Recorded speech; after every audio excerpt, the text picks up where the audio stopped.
একটা গল্প শুনবেন।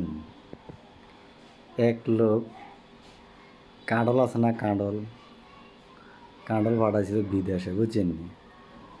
তো বিদেশে পাঠানোর পরে যে লোকের কাছে পাঠাইছে এমন আম আম হিসাবে এই কাঁডলে হাতে কামড়ায় কামড়ায় খাইতে যায়। কাঁডলের যে আড়া আছে না, এডি দাঁড়ি মুছে লাগিয়ে একবারে সেগাই বেগাই গেছে। এখন কথা কইতো যাইও তার মানে ঠোঁট আটকে যায়, বুঝিনি।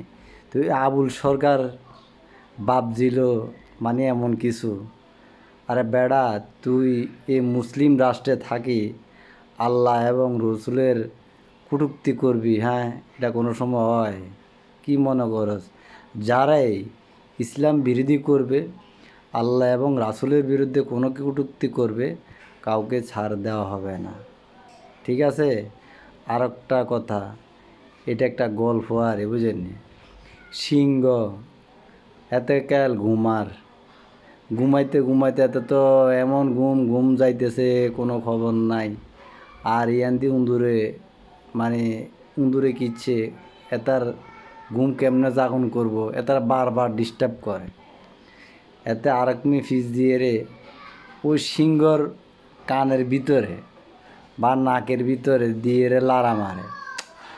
হেতে আবার চমকি উঠি যায় কিন সিংহ, হেতার ঘুম ভাঙি যায়।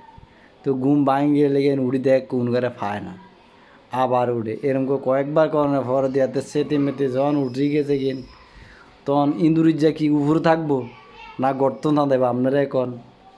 ঠিক এমন অবস্থা। যদি মুসলমান যদি সেতি যায়, রাগি যায়, কাগরে আর ছাড় নাই, বুঝছেন ভাইয়েরা? সবাই সাবধান। আল্লাহ এবং রসুলের নাম লইয়া যারা কটূক্তি করবে কাউকে ছাড় দেওয়া হবে না এই বাংলার জমিনে, ইনশাআল্লাহ।